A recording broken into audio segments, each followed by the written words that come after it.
Welcome to this exciting episode of GenAI Live. My name is Brian Terry, and I'm a senior partner solution architect here at AWS, focusing on GenAI migrations. And I'm joined here with my new co-host. How about you introduce yourself? Hey there, folks. My name is Dalian Ayekpour. I'm a senior technical account manager here at AWS and also a GenAI enthusiast. So excited for today's episode and see what we got in store with our partners. Yeah, it's going to be an exciting day. If this is your first time joining us, we're super excited that you're here. We're here every Wednesday from 8 to 9 a.m. Pacific time. So if you want to see us live and talk and hear about the latest and greatest in GenAI and what AWS is doing with our partners, this is the place where you come to.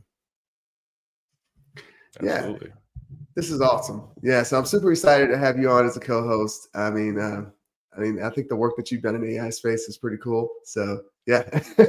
Yeah, it's definitely been a great field over the last feels like forever now, but it's just because we're moving so quickly. Last couple of years, definitely been crazy to see the growth even here at AWS, as well as the partners that we've been bringing in. The partner solutions that I've been seeing coming out and how our customers are utilizing it is really something to behold. Oh yeah, absolutely. And this space is changing from week to week. I think the exciting part about my job is I should get to see some of the newest releases and kind of get to play with them a little bit. So some of the things that I've noticed that just recently came out is AWS support for MCP around EKS, Lambda, and basically serverless. I think this is a new exciting launch for AWS. Absolutely, and definitely timely, especially with some of the new models coming out. I know I saw recently Anthropic Claude 4 models were recent release, so a good time for MCP support to come out and see how we can leverage those technologies together to make something happen. Oh, absolutely. Claude 4 is just changing the game. I think of it as its reasoning capabilities. I find myself using it more and more every day, and it's helping me to be more efficient. So this is Absolutely. a super exciting time. But other than that, I think our partners are doing great things in this space. And that's why I'm super excited today about our guest. So how about we bring in our first guest and let's see what they're up to. Let's do it. Hey, Prashant, how are you? Good. Hey, Brian. Great. We're super excited to have you on the show. How about you introduce yourself? Yeah. Hi, everyone. So the name is Prashant Mishra. I'm a global AI and data lead from Rackspace side, managing recent advances which is coming in to the AI world, namely GenAI. Yeah, super excited to have you on the show. I'm a big fan of Rackspace. You guys have been in the technology space for a while now. So I've seen you guys evolve from everything to rack servers to now GenAI. So let's talk about what you guys are doing in GenAI. Yeah, so innovation has been in our DNA from start, as you mentioned. We built OpenStack with NASA in the very beginning, right? So that was kind of in the DNA. With the recent acquires that Rackspace did, we have grown a lot in the data and AI side. Recently we acquired a company called Just Analytics, which basically is a huge enabler for us into the AI side of it. So we have developed a lot of capabilities and IPs around it to help our customer to accelerate their journey into AI, I would say. Oh, that's super. That's super awesome. I love the solutions that you guys just recently released. But I don't want to, bring that out. I'll let you talk about that a little bit. Yeah. So, one of the thing which Rackspace did recently was launch this foundry called FAIR, which the full form is Foundry for AI by Rackspace. What it does is basically, creates a business-driven and responsible AI framework for implementing these new technologies in the enterprise setting, right? So we understand there are a lot of challenges which are still, people are working out in the enterprises, or even researchers are working out in the enterprises. So we don't claim ourselves as know-it-all kind of company. We are still a foundry. So what we do when any advances coming into the technology world, we do it ourselves, as in, eat our own dog kind of food kind of thing, and implement it within Rackspace. So there have been a lot of solutions that because Rackspace is also a kind of enterprise which requires a lot of AI related activities going on. So we implement them internally, learn from them, and eventually create an IP or accelerator to help our client to also adopt it. So that's what the fair is all about, and that's how we help our customers. That's, Wow. that's super interesting. How do you see your customers using that, Prashant? Like, what are some of the use cases that they're currently using Rackspace and FAIR for? Yeah, so for example, what we usually kind of go towards are kind of low-hanging fruit, which are a huge friction in the organizations, but require certain set of automation. So, for example, like document intelligence, ourselves, we were struggling with a lot of manual effort going into the legal documents internally in Rackspace, right? Or, for example, looking at statement of works from different customers and making auditing on top of it. So we basically developed an accelerator which takes those documents and we let us do the research on top of it. As in, if you have, let's say, certain set of questions, certain set of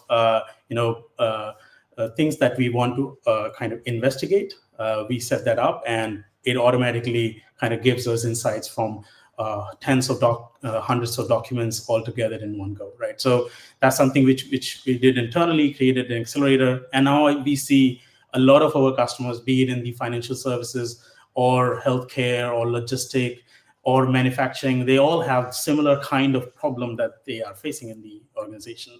So we help them kind of create a business value on a particular use case. How will they quantify that business value over the period of time?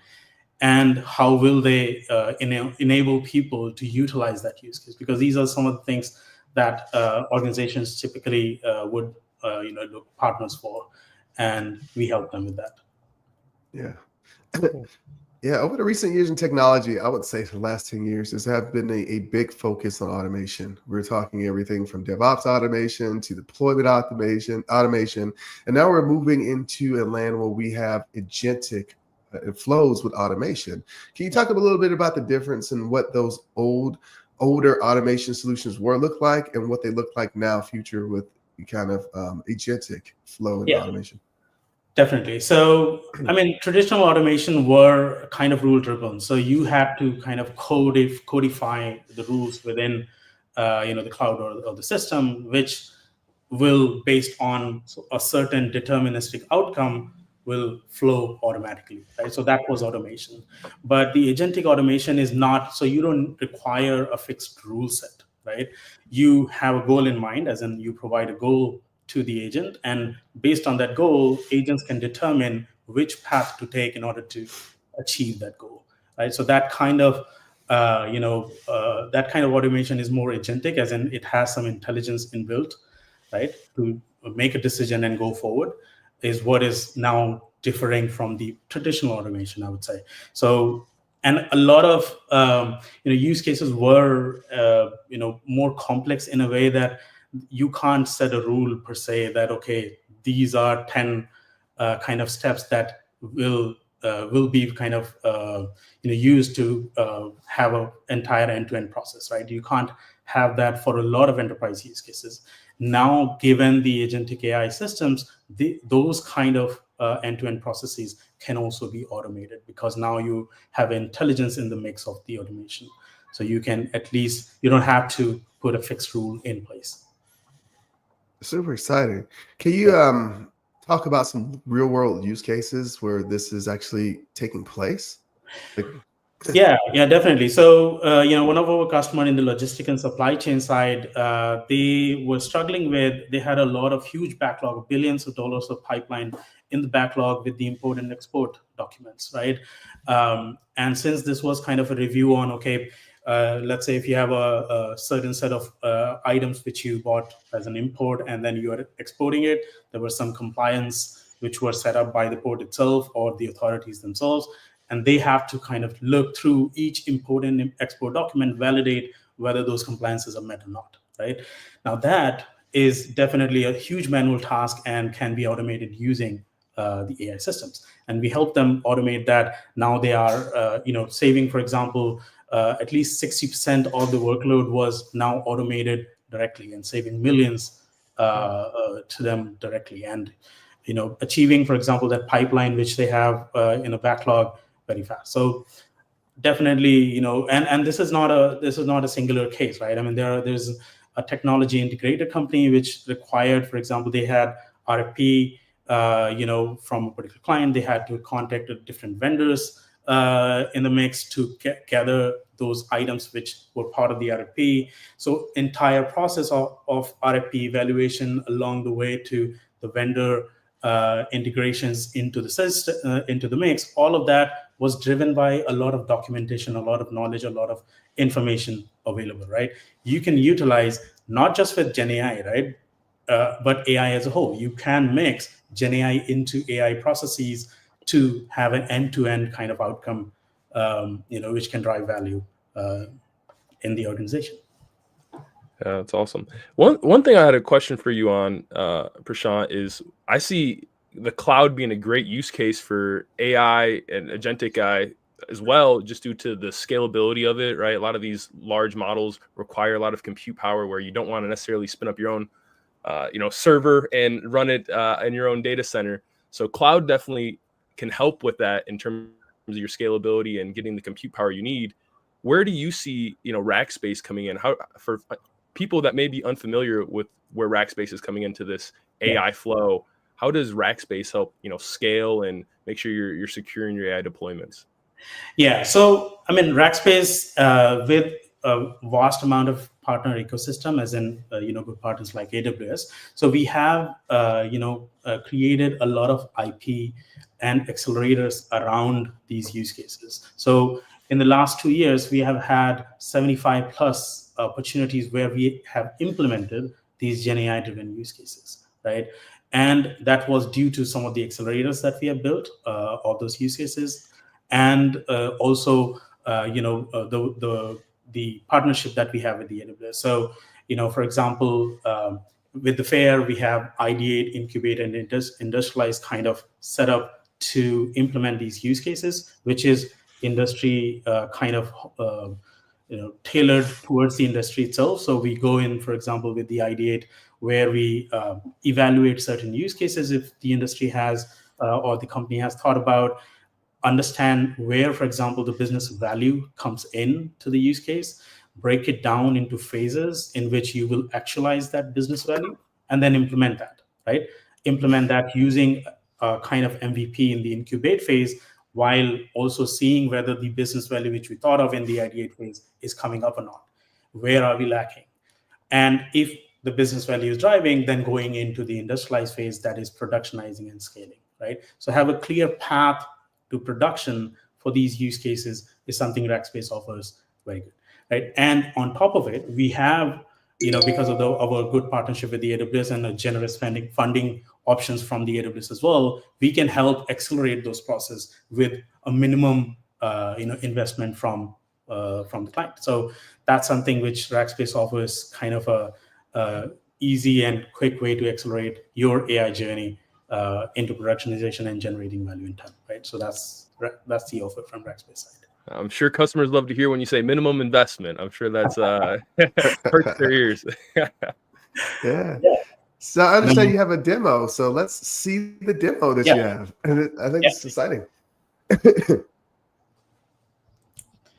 Yeah, so in this demo, there are two demos you will see. So first one is about, a part of the process that we implemented for, RFP evaluation. So over here, as you can see, there's an RFP which is uploaded, and there are some responses coming in from certain vendors, right? So what this use case does is basically, looks at the RFP, understands what exactly is being asked, and what are the key criteria which the other vendors will be evaluated against, right?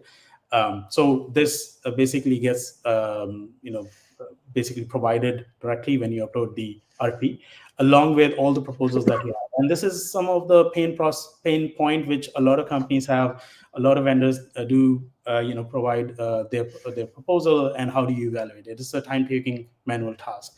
Can you automate it, and can you accelerate that process at least to gather or have a momentum in the use case implementation directly, right, rather than evaluating part. So this basically allows you to evaluate those submissions based on certain criteria that you have set in the RFP, and provides more some of the comments why exactly that particular score was provided as well. Right. So this is the first one. And yeah, so for example, here, as you can see, what exactly Rackspace, in terms of recognition that it has in the industry, why should it be selected, or for example, certain criteria, if they were not met, why, how come that conclusion was made. All of those comments basically are kind of provided by the AI directly. Saves a lot of time into reading through 80, 100 page of kind of proposals. At least. So based on this, you can select maybe one or two and go into the deep dive, right? So that's something which I see kind of a big use case for this particular accelerator. And UI, of course, is something which can be changed, but underneath, the overall system is kind of an accelerator that we have built, which can be utilized to understand the documents of different variety. Over here, it's about RFP and proposal, but it could be something else as well, right? Similarly, I think there's another use case which might come up. So yeah, this is the other proposal which is being validated. As you can see, this course as well. This is the another accelerator, which is called ICE, Intelligent Copilot for Enterprises, which basically allows you to integrate different kind of knowledge and tools into the system itself. Here, for example, you can ask questions from PPT or any unstructured data that you might have stored in some place, and you want to kind of gather insights from that. It is integrated to that. It can also help, for example, your folks to, for sales folks, for example, to generate certain structured kind of outcome directly based on the internal information that it has, tailored towards the internal offerings. It has a prompt library, which basically allows new users to directly use more kind of prompts which are already tested and used by other users, right? Which helps also accelerate the overall Q&A process. It can be integrated to your internal system. Here is, you can see some of the questions are about internal hierarchy or the organization itself and some of the reportee that this particular manager has. Or for example, it can also create graph around the data, that structured data that it has access to. So all of that is possible using this accelerator. It can be expanded to multimodality and other stuff as well. So these are the accelerator that help our client also to gain value faster, I would say. Oh man, it's super interesting. I mean, I think that where we've come with GenAI to create flows like this to help productivity, I think it's just quite amazing. Yeah. Yeah. So we've kind of seen where you are right now with your solution. Where do you think the future will be with these type of solutions? Yeah, I mean, the future is definitely going more agentic and more into, for example, business processes being driven by agentic systems, right?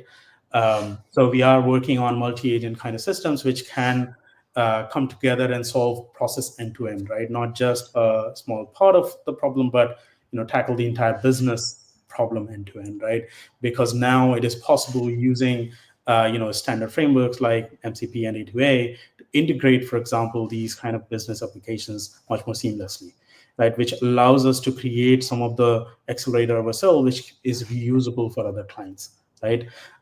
So that is where I think the Rackspace is going into, and also utilizing and probably saving more time into or getting value faster to the customer, utilizing agentic system ourselves internally, right? So for example, if you are talking about requirement gathering, or for example, creating integration with the services, all of that would be faster because of these developments. So that's where I think we are going towards, having more agentic systems in place for the business, intelligence automation rather than just business automation, I would say, and doing work faster and having at least those first draft or even 60 or 90% of the task being driven by agents, I would say. Prashant, with that, how is for companies that you see evolving into agentic AI, how is Rackspace helping them tackle that as they try to incorporate more tasks to be automated with agents? Yeah, so some of the accelerators, like for example, ticketing systems, basically, we identify some of the use cases which are pain point right now for the customers, right? Ticketing system is one of them, where there's a lot of resource which goes into having to set up that or answer a lot of questions which might not be even human, might not be even needed, or inefficient in that regard, right? So there, for example, we have created agentic system which directly integrate with tools like ServiceNow and help resolve, for example, the tier 1, 2, 3 kind of tickets automatically using the knowledge base that the organization have to answer those questions, while for the 4 and 5 have helped, for example, the agents themselves to solve or resolve those issues. So some kind of a summary or some kind of a backstory to that ticket being already provided to the agents, which can accelerate or have, for example, those issues resolved faster. So having that automation itself is something which we offer to our customer, which is more business value driven kind of thing, not technology focused, but where are the main pain points? Where are you saving time, right? So those are the key kind of things which we tackle within the organization and handle or help them accelerate, or at least get a buy-in from their stakeholders or executives to go for new use cases. If you can provide value or prove value from one of the use cases, then you can go into the next one and have that kind of culture in the organization as well. Otherwise, you're just creating new tools where the people are not onboarded and you're not gaining the value that you hoped for. So that's basically where also Rackspace help our customers in realizing, actualizing the business value that they thought of when they thought about the use case, right? So that is the key. Yeah, I'm just thinking back to my help desk days, and this technology would have helped save me a lot of time. Yeah, no, definitely. And that is something which a lot of companies are already realizing, not just at the ticketing level, but also call center level, having, if not just from internally within the organization, but from outside, if there's a request or complaint coming in from the customer, how can you resolve it in the same channel? If it is in the call, can you resolve automatically in the call itself using agentic system? If it is in the Teams or if it is in the Facebook, can you resolve directly on the Facebook? Having, for example, a system which is able to respond intelligently, not based on the rules itself. So more and more organizations are going towards that direction, I would say. This is one of those, like document intelligence, this is one of the low-hanging fruits, or where it is no-brainer to implement and realize the value that you can quantify over the time. Right. So I understand that these solutions integrate into AWS services. Can you talk a little bit about that? Yeah. So, for example, from the document intelligence side, definitely, AWS was front runner in having those solutions already in the OCR using extract, kind of services. But with Bedrock, it's become more semantic. So, those documents which you could extract only the text from, now with the Bedrock and new models, GenAI models, you can extract more semantic meanings from those, and also convert them into kind of structured format, which can be used even in the downstream processes, right? So that's something the Bedrock and integration of TextRack and Bedrock basically allows you to do, and that's the key also in having GenAI kind of application integrated into the enterprise system, is not to rely just on one or two services, but because there is a time-tested tools which have provided deterministic outcome, can you utilize those to reduce some sort of non-deterministic outcome from the GenAI side, and overall gain more accuracy and better outcomes from the solutions? So utilizing the services which have been time tested is something which we have also implemented in our solutions as well, right? So don't solve everything using GenAI, but utilize some of the time tested deterministic kind of services which provide a good outcome, deterministic outcome to you as well. Awesome. Awesome. Where can we find out more information about FAIR? Yeah, so you can go to fair.rackspace.com, and there you will find a lot of customer stories where we have implemented these use cases and what problem did they solve, along with also where how you can contact us about your unique use case and how we can help you. So definitely go to the website fair.rackspace.com. All right. So if our users or customers have questions for you personally, is there a place where they can reach out to you? Your social Definitely. media, all So those things. yeah. So reach out to my LinkedIn. Definitely just search Prashant Mishra Rackspace. I think you will find me. I will be very happy to connect and resolve any thought process that you might have around agentic or GenAI systems. We can definitely vibe. Well, yeah, that's awesome. Thank you for talking to us about your awesome solution around GenAI and introducing us to FAIR. I know these are awesome solutions that are going to definitely help partners and customers in the end. And thank you for continuing to innovate as one of our great partners with AWS. Thank you. Absolutely. Yeah. So just to highlight and recap. You can find out more about FAIR at that URL we just posted there. So you can find out more about FAIR, and you can contact Prashant if you have questions on all his social media things, including LinkedIn. And you can reach out personally to have conversations about specific things around GenAI. And for the rest of you in the audience, this is a live show. So if you have questions, please post them in the side or post them, and we'll actually get to them live here on air. So we're here to answer your questions, and we're here to help you with GenAI. So I just want to say thank you, Prashant, for coming out. We hope that you come back and tell us about new generation of AI things soon in the future. Look forward to seeing what Rackspace Technology has in store. All right. Well, stay tuned. The show is not over. We're just beginning. So we'll be back in a few minutes with our next guest. So stay tuned, and we will be right back.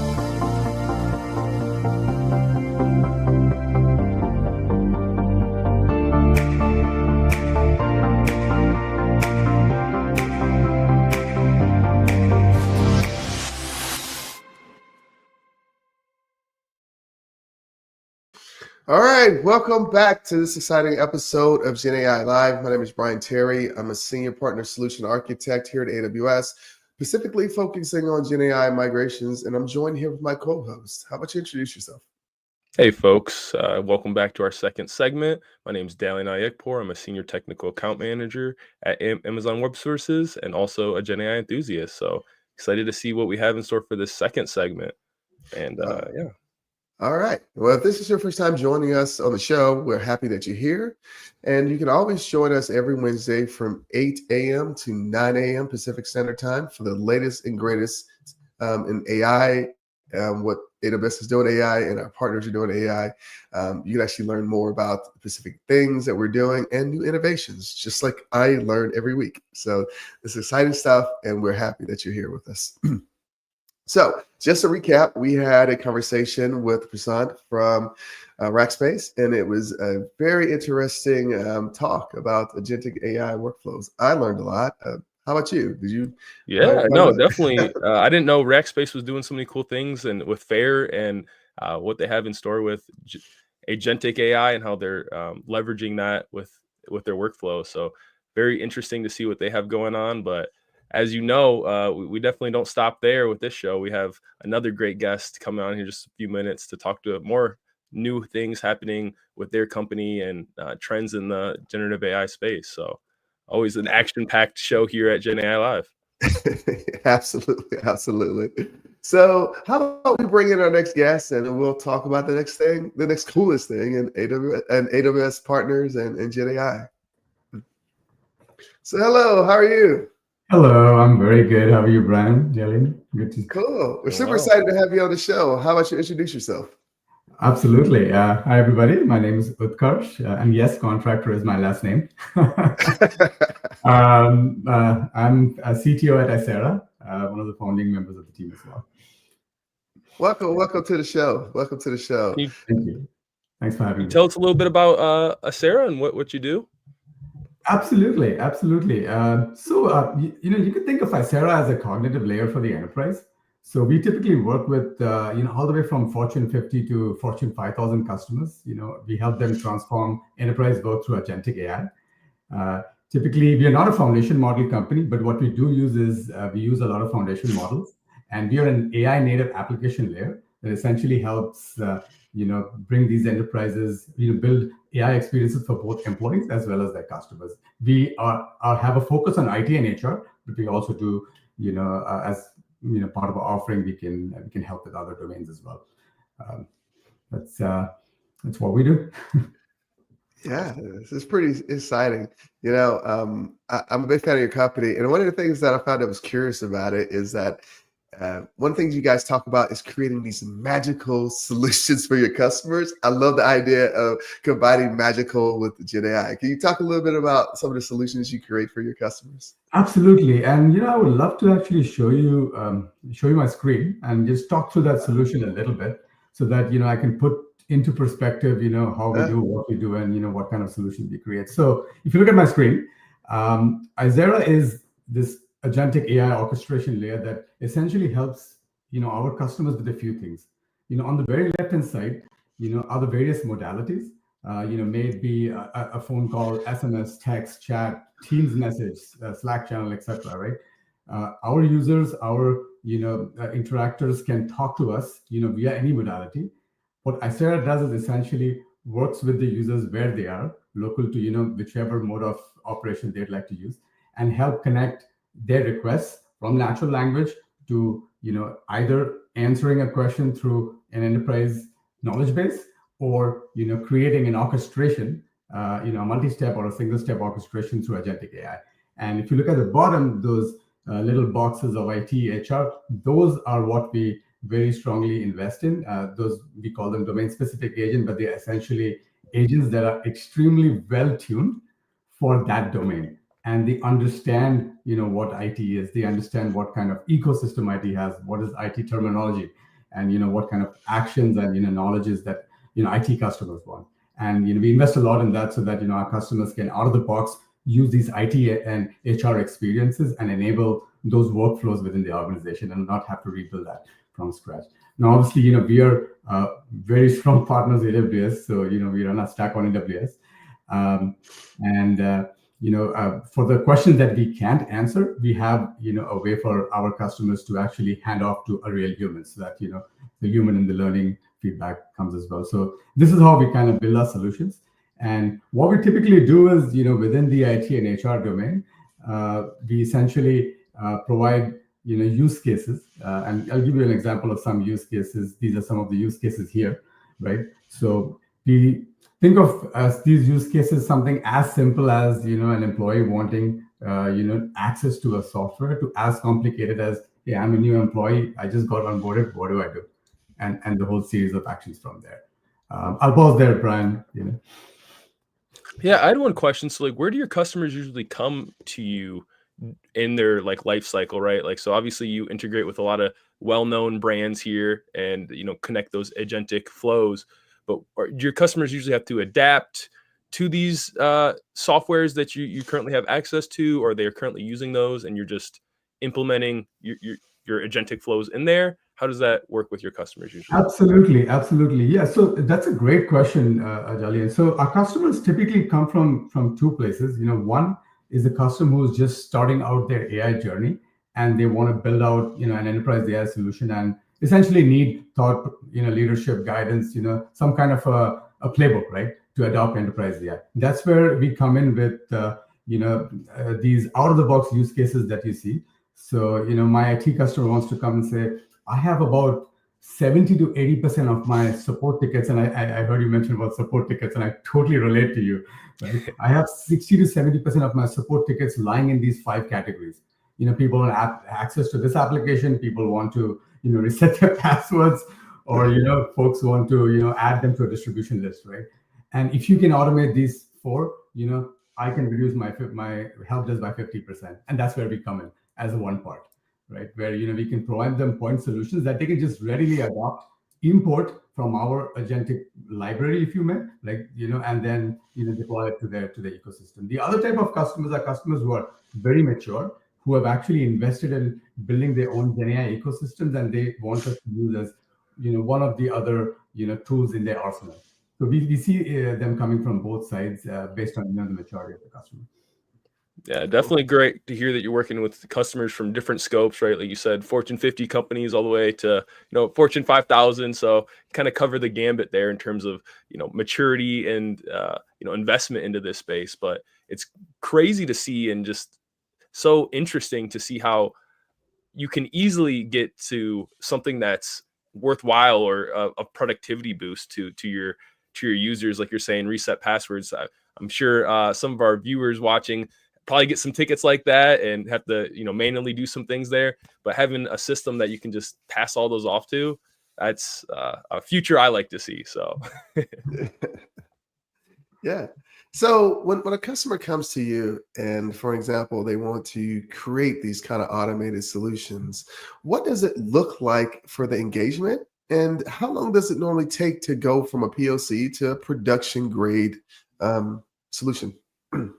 Absolutely. That's a great question. And let me go back to that slide that I was showing. So typically what happens when a customer wants to onboard, with Aisera, they will, and again, this is based on the maturity of the customer, but, let's say a customer who's AI aware and they have a few AI practices set up in their ecosystem. All they have to do is essentially they have to come in and set up, their integrations with us. So if you look at the box here, which talks about connectors and integrations. So we do provide out-of-the-box integrations to most cloud applications, with a very strong focus, obviously, on IT and HR. But, you can think of Workday, you can think of ServiceNow, you can think of, Dynamics, et cetera, all the Salesforce, right? And depending on what the customer's technology footprint is, they come in and set up these integrations. And as soon as they set up the integration, it's essentially a matter of doing an OAuth or providing some kind of a system admin access. And once that happens, Aisera essentially has access to their both their data and their APIs. And through that, they need to now connect. They need to decide where they want their users to interact with Aisera. So they could either come through Teams or Slack, or even through their own employee portal or what have you, right?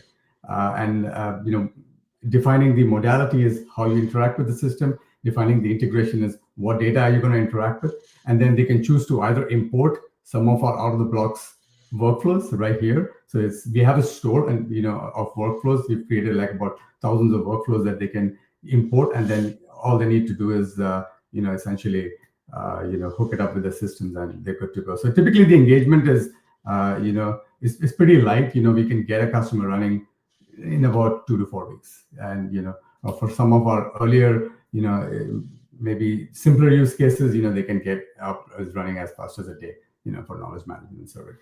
Oh, wow. Did you say as fast as a day? That's a good turnaround. It's quite a turnaround. Wow, that's super interesting. Oh, wow. That's awesome. So I understand that you have a demo of this. Is that correct? I do actually. I do have a demo. And actually, I do want to maybe preface that demo with a little bit of what I'm going to show, so that we can put that into context. So this is a very interesting demo. This is one of our advanced use cases. This is where a customer wants to really build an end-to-end agentic workflow. And I remember the previous speaker talking about that, where multiple systems of agents are interacting with each other with a planner agent that's basically acting as the orchestrator. So think of like a team of agents where there's a manager agent and there are sub-agents, and then these agents are now working in tandem to complete a very complex workflow that would have previously, a year ago, maybe have built through very painful, manual steps, which is now a completely agentic LLM-driven workflow, is what I'm going to show you right now. And in this use case, we're going to essentially have 4 agents: a Salesforce agent, a ServiceNow agent, an SAP agent, and a Databricks agent talk to each other and deliver a supply chain use case. So let me show you that. I'm going to stop sharing this and bring up my video. Present, share screen. I think we're seeing something here. Oh, you are? Okay, perfect. Who's, okay. There you go. Awesome. So as you can see this video, right, what's happening here is, my user came in Teams, and they asked for a delayed shipment. So the first thing that got activated was a Salesforce agent who went to Salesforce, got the purchase orders for that delayed shipment. Once it got all the purchase orders for the delayed shipment, it needed to look up order IDs. Now, this order IDs was not in Salesforce. It was actually in Snowflake. So it went to Snowflake and got those order IDs. And now with those order IDs, it's going to go to SAP and essentially get the supply information, because the user wants to actually restock this shipment, right? Because they're running low on inventory. So they say, okay, can you, restock this shipment? So now it gets the supply information from SAP. And once it has the supply information from SAP, we will actually invoke an email agent to essentially go and restock that supply.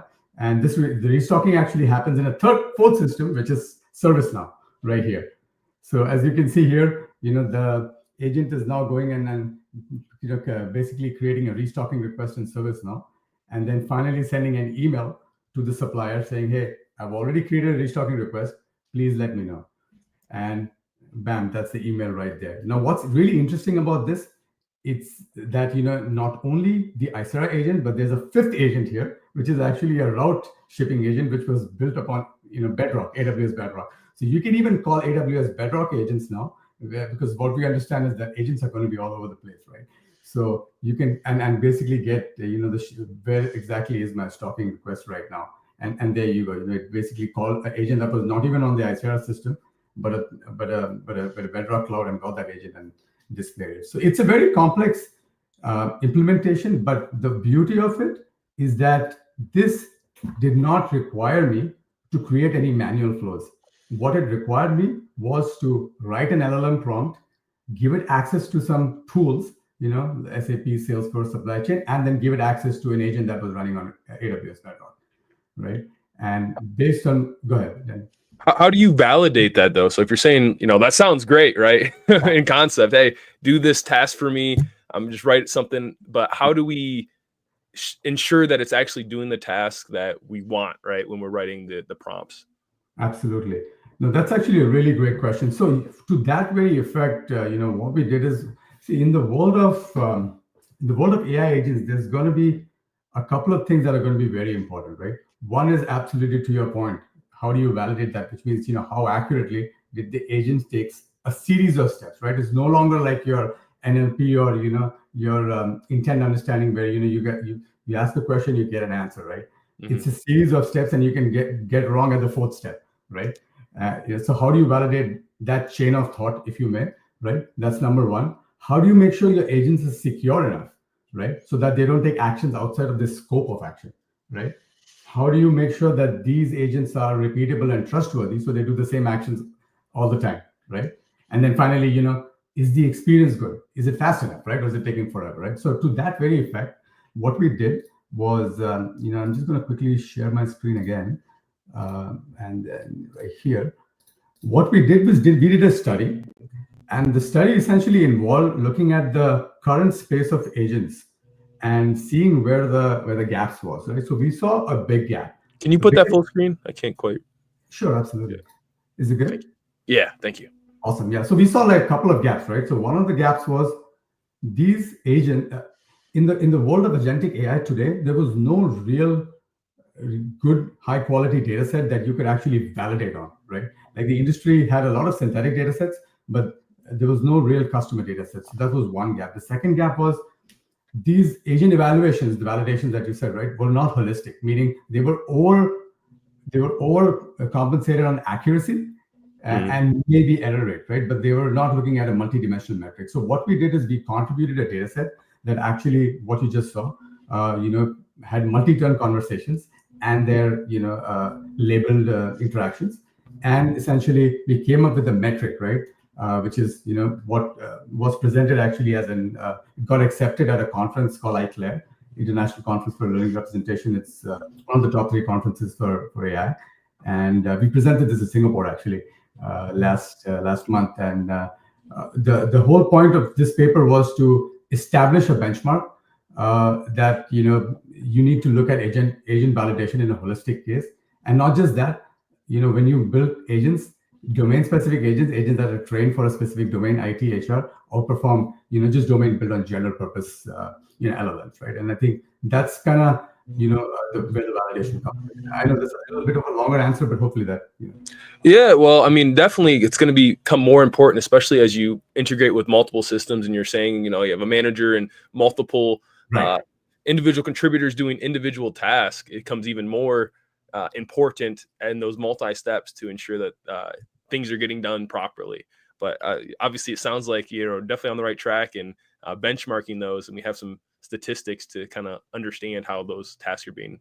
Absolutely. And we have actually open sourced both the code and the data set for these benchmarks on Hugging Face as well as GitHub. So happy to share the link to that later. It's all available, and people can go and benchmark their own agents and validate them, to your point. Yeah, I'm sure that'll be very valuable for our viewers. Absolutely. I'm super excited to even play with this myself. I mean, I'm excited to read your paper on this. Thank you. Thank you, Brad. Yeah, great work. Yeah. So let's talk a little bit about like cost. I mean, what is the cost associated with creating these solutions? I thought you'd never ask. That is such a critical question. I think one of the things that most enterprises are I wouldn't say getting it wrong, but are not too focused on is that very question. Because what happens in the world of pre-agentic AI, in the world of generative AI, cost was predictable. Meaning your cost was based on your tokens, which it today still is, but there was an easy line of sight from a question to an answer, right? With agentic AI, the thing is that it really depends on what the user is asking, right? Because your question could be a single step question, or it could be like the one I just showed you, which essentially is 7 or 8 steps of chain of thought. And then there could be errors, which may have the agent iterate and do its work again and again, right? So if you look at just traditionally modeling cost, right, I think it gets exponentially higher in terms of an agentic workflow. And that's what we see, because most of our customers use these agentic workflows. And when the cost to serve for us is that we need to make sure that we can provide them that experience, but also maintain a cost that's realistic, right? So that's why we have invested a lot in building what we call domain-specific or small language models, which are post-trained, right? Either by reinforcement learning or DP or some methodology to be more aware of the domain, so that they take the best possible path. Like it's a traveling salesman problem where you got to go between cities and you got to find the best path to go. It's exactly like that with these agentic systems, that when you got to solve a use case, how do you find the least cost and most optimal way to solve it? And that's most of our focus is there. And obviously working with partners like AWS, right? I think we get access to the most latest models through Bedrock, and that has helped us a lot to scale in our customer base as well. Wow. Yeah. Talking about those models, I wanted to ask, I know in the beginning you said, Karsh, you're more in, Aisera's definitely more in the agentic AI and integration there. How does your technology, like you just talked about some domain specific LLMs and things like that. How does your technology use the LLMs in the back end? Like, is it easy to switch out? How does that process go when new technologies come out? How do you leverage those and make those changes? Yeah, no, that's actually a really, really good question. So what we have done is that we have a fundamental we have a fundamental premise. And our premise is that the world is not going to be a single agent system, right? The world is going to be a completely multi-agent system, and there's not going to be one player that's going to be building all the agents, right? So we realized that at the core of our architecture, and the way we are building our architecture is that we don't want to be the one platform to build all agents, right? I mean, there are much larger platforms, AWS included, right, that can do it way at scale, right? But what we want to do is we want to provide our customers the ability to use what's great with us, IT, HR, and leverage us to connect to any other agentic platform that they would like to bring. Because what I'm seeing, so I talk to a lot of CIOs, right? And what I've seen in my role is that my understanding is that people are very pro build and people are very pro buy. And the way the space of the industry is moving is that there are teams that are actually building agents within organizations that makes total sense to their business, which we could never build because that's very specific to their core business. But there are agents that they don't necessarily want to build because that's not their core business, right? Which is what we build. So we build that interoperability, Brian, Dalian. We also provide protocols, right? I think we were talking earlier about MCP, right? So we're an MCP native. Right. So if there are Bedrock agents exposed via MCP, absolutely go ahead and connect. We don't want to build those agents. We can provide the interface, right? Similarly, we are partners with agency and other protocols that are coming up. So we're building it at the core of our ecosystem. What we're doing is we're building this interoperability so that we can. What we are really good at is we are really good at orchestration. So we can provide agents that we natively build that people don't have to build, and then for the rest we can orchestrate and provide that line of sight for the enterprise. Oh man, that's super awesome. Super awesome. I love how you guys are integrating into all these like ecosystems and specific things. So one other question, like, how do you guys integrate into other AWS services, or do you integrate into AWS services? Absolutely. I mean, we love AWS. I mean, we use AWS throughout the stack, right? So, for our, search embeddings, vector embeddings from OpenSearch to, our, EC2 instances, our Kubernetes, deployment footprint from the infrastructure to, using, OpenTelemetry with AWS, we use it at the database layer. We use, AWS at many of our core storage services. S3 is, one of our blob stores. So I think from an infrastructure layer to all the way to an agentic layer where, we're using a bunch of SageMaker, tools, to build, machine learning models that, offline. And obviously Bedrock Agents is first party to us. We want to make sure that we have very strong integration with Bedrock Agents because you guys are launching so many models like when the foundation model providers launch it the next day, it's on Bedrock. So I don't have to worry about that integration. I'm just going to call an API. I mean, I think Bedrock kind of helps with that. We're definitely launching a lot of models, but it's good to see that you can just use one tool to kind of switch out these things. The other thing that we love also with that we're doing with AWS is we host our LLM service, part of that on AWS. So we actually, as I was telling, right, we built, we are investing in small language model, domain models. So these domain models are both trained and hosted and exposed via inference, through AWS. Awesome. So how can our watchers and partners locate you and find out more about what you guys are doing, or how can they contact you on the social media stuff? Absolutely. Let me quickly just bring up that slide, and I'll just put this in presenter mode. So, you can definitely find out more about the company at www.aisera.com. That should be everything about what we do. Some of the demos that I couldn't show today are there. There's actually a really good sandbox. It's called Aisera play.aisera.com. You can go and actually install an agent, look at some of the things that I just talked about, play with the agent, upload knowledges, do question answering, run an agentic workflow. So it's a really good sandbox to try out what Aisera really feels like, right? And then if you really want a custom demo or something more tailored, right, to your organization, then you can also reach us out on the left hand side here, and we can schedule some time with you. But the play should give you a good sense of how our ecosystem looks like. I myself am personally available on LinkedIn. I'm very responsive, so except middle of the night, I try to sleep. But reach out to me. I'd be happy to connect. That's awesome. I know what I'm doing this evening. It's going to be Aisera plays. Yeah. To clear the agenda. Yeah. Fun. I'm going to be reading that paper, man. I'm super excited to read that thing. Wow, this is super awesome.